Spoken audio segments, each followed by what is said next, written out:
Halo teman-teman semuanya, nama gue Yulia Indrawati, gue mahasiswa dari Institut Siami D3 Perpajakan. Nah di sini gue bakal ngebahas PPh Badan Penyusutan Fiskal. Langsung aja ya. Penyusutan fiskal adalah penyusutan berdasarkan ketentuan Undang-Undang PPh.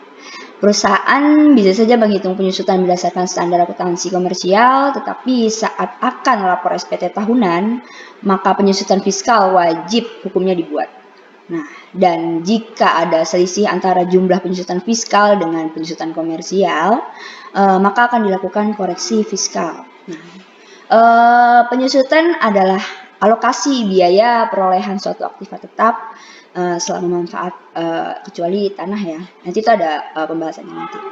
Di sini penyusutan fiskal itu diatur di pasal 11 Undang-Undang PPh.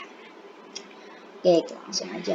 Nah, di video pertama gue ini gue akan ngebahas tentang penyusutan fiskal. Penyusutan fiskal itu sebenarnya mirip dengan penyusutan akuntansi sih, cuma di sini ada perbedaan. Di mana salah satunya penyusutan akuntansi itu kita melihat ketika menentukan umur dari suatu aset tetap, maka apa dia itu bisa berumur berapa tahun gitu. Misalkan 5, 6 sampai 7 tahun dan seterusnya.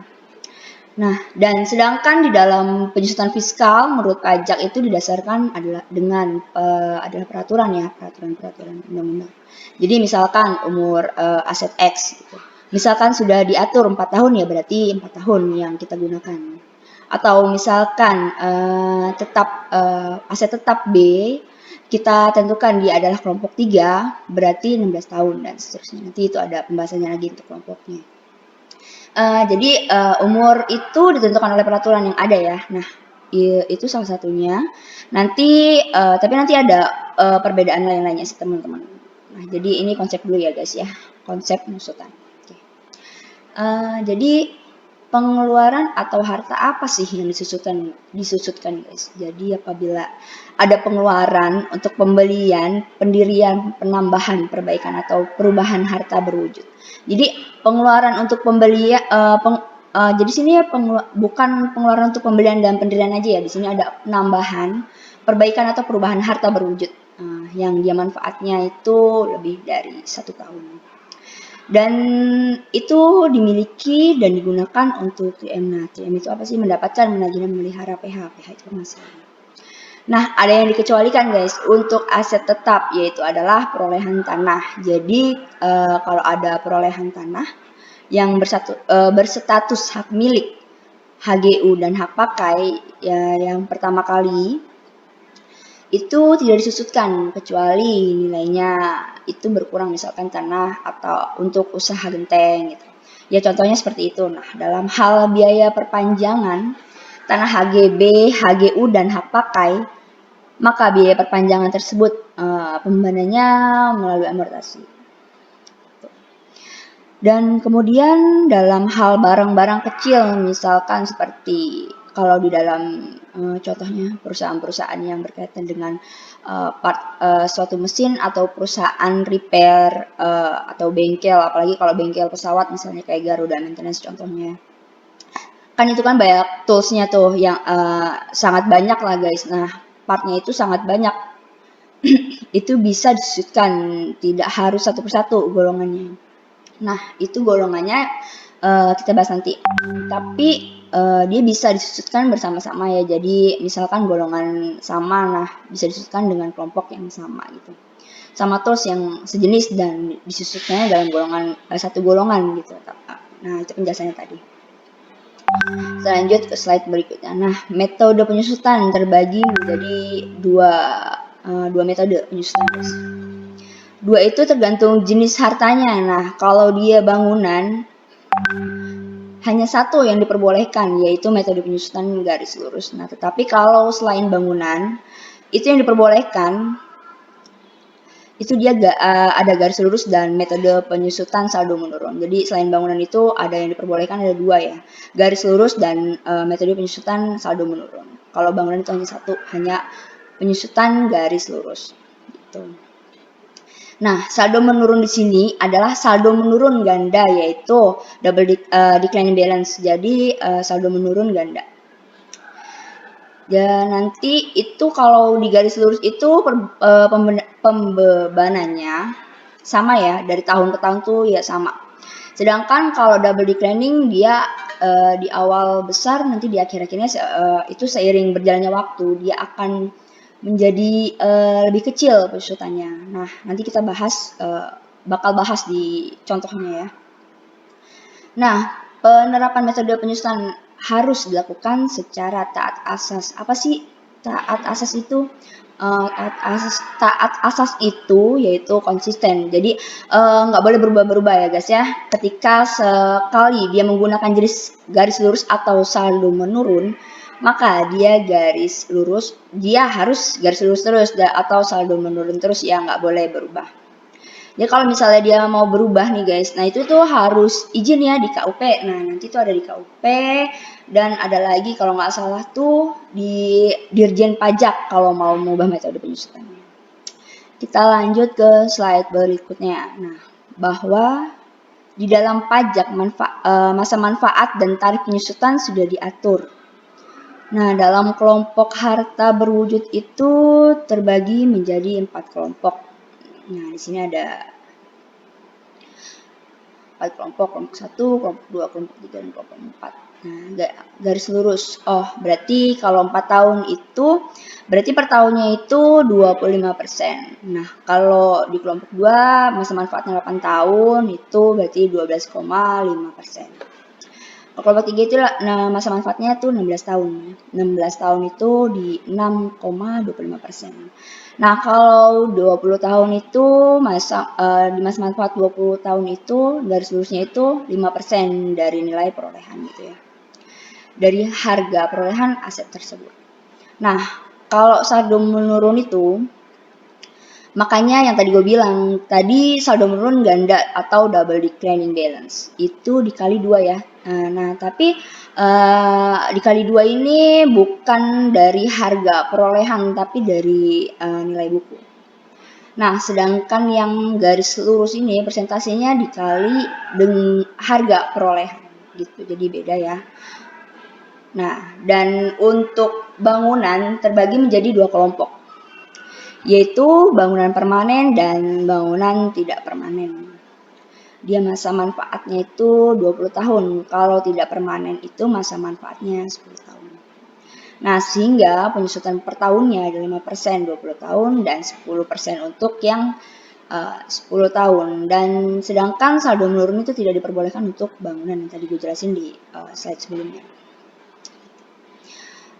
Penentuan kelompok harta berwujud bukan bangunan ditetapkan dengan PMK nomor 96 tahun 2009. Nah, nanti kalian untuk lebih jelasnya bisa cari dan baca sendiri ya di PMK-nya, di PMK nomor 96 tahun 2009. Nah, oke, lanjut di slide selanjutnya, pengelompokan harta untuk keperluan penyusutan. Nah, pertanyaannya adalah gimana sih suatu aset tetap? Nah, kan aset tetap itu banyak ya. Nah, gimana tuh kalau aset tetap yang tidak tercantum dalam kelompok harta pada PMK 96 tahun 2009? Gitu. Nah, maka jika memang tidak ada, harus memakai kelompok 3. Nah, kelompok 3 ya. Atau ditetapkan oleh Direktur Jenderal Pajak. Nah, tentunya pakai menggunakan e-form pemeriksaan ya teman-teman gitu.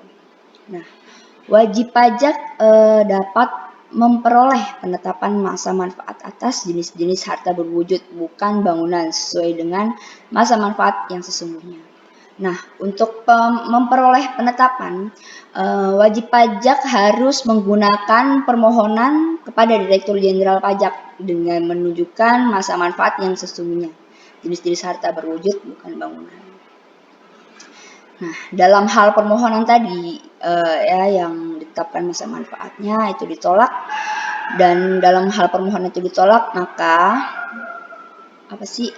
wajib pajak menggunakan masa manfaat kelompok 3. Jadi defaultnya itu kalau kelompok 3 itu tadi 16 tahun ya. Jadi masa manfaatnya itu defaultnya 16 tahun. Ya masa manfaat dari aset tersebut gitu ya gitu. Nah, oke, kita lanjut ke slide berikutnya. Di sini yang tadi ya kelompoknya kan dibagi per jenis usaha dan jenis harta. Nanti teman-teman bisa baca sendiri ya di PMK nomor 96 tahun 2009. Ada di sini. Kita bagi semuanya. Bisa baca sendiri dari jenis-jenis per jenis usaha dan jenis hartanya. Selanjutnya, nah kemudian hal yang menarik dalam hal penyusutan ini adalah hal-hal menarik yang dalam penyusutan ini adalah kapan sih saatnya dimulainya penyusutan yang mana? Ini beda banget sama akuntansi ya teman-teman. Di note ya beda deh pokoknya. Oke, baik. Di sini gue bakal jelasin sih apa sih bedanya gitu. Nah, jadi kalau di akuntansi misalnya nih, penyusutan itu dia diperolehannya dibelinya itu di tanggal 30 April 2019. Maka kalau menurut akuntansi nih ya, berarti kan penyusutannya itu startnya penyusutan pada bulan Mei 2019 karena dia di akhir bulan nih. Jadi di bulan Mei 2019. Sebenarnya kalau di pajak itu enggak gitu. Jadi penyusutan itu dimulai pada bulan yang dilakukan pengeluaran, artinya ketika dia membeli pada bulan April 2019, maka penyusutan dimulai di bulan April 2019. Jadi di mana dia membeli pada tahun April 2019 ya di situ dia penyusutannya dimulai. Jadi April ya 2019 gitu. Nah, kecuali untuk harta yang masih dalam proses pengerjaan, maka penyusutannya dimulai pada bulan selesainya pengerjaan harta tersebut. Jadi beda ya di sini. Kalau menurut akuntansi dimulai dari bulan Mei 2019, tapi kalau menurut pajak itu dimulai penyusutannya di bulan April 2019 karena akuntansi itu di akhir bulan gitu. Jadi April misalnya dibelinya tanggal 30 April 2019, maka dia penyusutannya di akhir bulan Mei 2019. Tapi kalau pajak itu kalau misalnya dia penyusutannya dimulai bulan April, ya dia penyusutannya dilakukan bulan April juga 2019 gitu. Dan ini contohnya nih. Pengeluaran untuk pembangunan sebuah gedung adalah sebesar 1 miliar. Pembangunan dimulai pada bulan November 2019 dan selesainya untuk digunakan pada bulan Mei 2020. Penyusutan atas harga perolehan bangunan gedung tersebut dimulai pada bulan Mei tahun 2020. Nah, jadi penyusutannya bukan dari November 2019 ya, tapi dari bulan Mei 2020 gitu. Untuk lanjut lagi ke slide berikutnya. Nah, selanjutnya dengan persetujuan Direktur Jenderal Pajak, wajib pajak dapat diperkenankan melakukan penyusutan mulai pada bulan harta tersebut digunakan. Nah, jadi kan defaultnya adalah pada saat perolehan ya, tapi jika ada persetujuan Direktur Jenderal Pajak, wajib pajak itu bisa tuh melakukan penyusutannya pada bulan harta tersebut digunakan. Oke. Untuk 3M mendapatkan, menagih dan memelihara penghasilan atau pada bulan harta yang bersangkutan mulai menghasilkan. Nah, di sini tuh artinya ketika dia belum dipakai, dia belum dimasukin biaya penyusutannya. Nah, tapi ini harus dengan persetujuan Dirjen Pajak. Nah, contohnya PTX yang bergerak di bidang perkebunan membeli traktor pada tahun 2019. Nah, perkebunan tersebut mulai menghasilkan panen pada tahun 2020 dengan persetujuan Direktur Jenderal Pajak. Penyusutan traktor tersebut dapat dilakukan mulai tahun 2020. Memang pada saat dia sudah digunakan. Oke, lanjut slide berikutnya. Nah, ini dia contoh penyusutan metode garis lurus. Nah, di sini gue bakal jelasin. Sebuah gedung harga perolehannya 1 miliar dan masa manfaatnya 20 tahun. Ya, penyusutan setiap tahunnya adalah sebesar 50 juta. Jadi di sini namanya 50 juta. Jadi sama dengan berarti ini penjelasannya itu 1 miliar dibagi 20 tahun. Atau 5% dikali 1 miliar. Nah, lalu gimana kalau diperoleh atau dibelinya pada tanggal 1 Juli 2019, nah di tengah tahun gitu. Berarti penyusutannya mulai. Maka penyusutannya Juli 2019. Artinya di tahun 2019 penyusutannya adalah, nah kan itu bulan Juli, itu kan ke Desember itu kan 6 bulan. Jadi yang setahun kan 12 bulan ya. Jadi 6 dibagi 12 dikali 50 juta. Jadi sebesar 25 juta. 50 jutanya itu kan tadi dari penyusutan setiap tahun. Jadi pakai prorata juga ya, jadi kayak akuntansi gitu. Tapi bedanya adalah saat mulai penyusutannya aja gitu guys. Kalau ini sih dengan akuntansi sama ya. Selanjutnya contoh penyusutan metode saldo menurun. Nah, mesin diperoleh di Januari 2019 dengan harga perolehan 150 juta. Kelompok masa manfaat 4 tahun, tarifnya pesertanya 50%. Nah, berarti harga perolehannya kan 150 juta ya. Nah, di tahun pertama kan di sini harga perolehan itu tahun pertama itu kan 2019. Berarti 50% dikali 150 juta, berarti penyusutannya adalah 75 juta sehingga hasil nilai sisa bukunya adalah 75 juta. Nah, lanjut tahun kedua 50%. Nah, itu bukan dari nilai perolehannya ya yang tadi 150 juta, tapi dari nilai bukunya. Berarti 75 juta, berat di penyusutannya itu sisa 37 juta 500. Jadi nilai sisa bukunya adalah 75 juta dikurang 37.500. Sehingga nilai sisa bukunya adalah 37.500. Gitu. Jelas ya sampai sini ya. Nah, kemudian tahun ketiga 37.500 dikali 50%, dikali 50% lagi ya. Hasilnya itu 18.750. Kemudian sisanya adalah 37.500 dikurang 18.750 jadi 18.750. Nah, kemudian di tahun 2022, nah ini nih, kalau dia di tahun terakhir itu disebutkan sekaligus bukan menggunakan tarif 50%. Nggak menggunakan tarif 50% lagi ya guys ya. Jadi karena kenapa kalau 50% terus itu nggak akan ada habisnya teman-teman. Nah berarti kan hasilnya jadi 9.375 dan terus-terusan tuh. Kalau di aturannya sih kalau di tahun terakhir dia akan disusutkan sekaligus, berarti 18.750 disusutkan semua sehingga nilai sisa bukunya menjadi 0. Oke.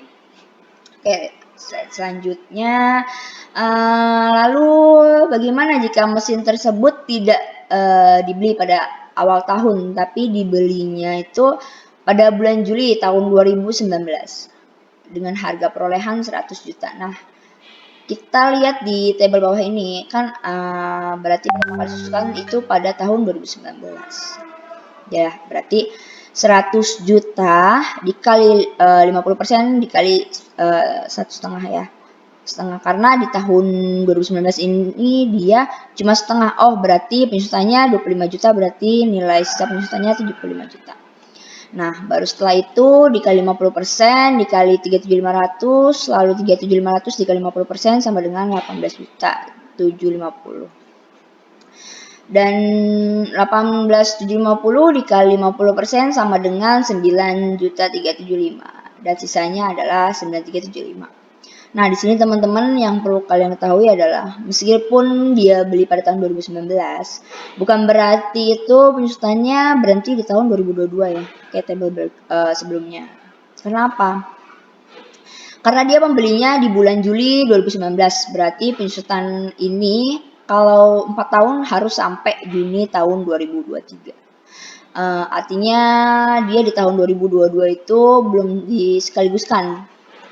Meskipun di tahun 2019 kan kalau dari awal tahun harusnya kan disekaligus,kan di contoh yang di slide sebelumnya kan tadi udah gue bacain ya. Nah, tapi karena ini contohnya dari Juli 2019, maka penyusutan terakhir kan di Juni 2023. Berarti yang disekaligus,kan itu penyusutan adalah di tahun 2023. Baru 9.375 9.375 Disekaligus disusutkan, sekaligus berarti 9375. Disusutkan semua sehingga nilai sisa bukunya itu menjadi 0. Oke, terus ya. Kita masuk ke slide selanjutnya. Lalu bagaimana jika dasar penyusutan harta yang dilakukan penilaian kembali revaluasi aktiva tetap? Nah, jika wajib pajak melakukan revaluasi aktiva tetap, maka peraturan penilaian kembali aktiva berdasarkan ketentuan itu didasarkan pasal 19 UU PPH ya. Nah, lalu bagaimana jika asas dasar evaluasi, maka dasar penyusutan atas harta adalah nilai setelah dilakukan penilaian kembali aktiva tetap tersebut. Nah, berarti setelah direvaluasi, maka dasar setelah direvaluasi dari penyusutannya adalah nilai setelah direvaluasi. Nah, terus bagaimana dengan umurnya? Nah, umurnya setelah direvaluasi start dari 0 lagi ya. Jadi kembali disusutkan dari 0 kembali. Tuh. Oke, cukup sampai di sini aja penjelasan dari gua tentang PPH penyusutan fiskal. Semoga bermanfaat untuk kalian semua. Terima kasih. Tetap stay safe and healthy ya semuanya. Thank you.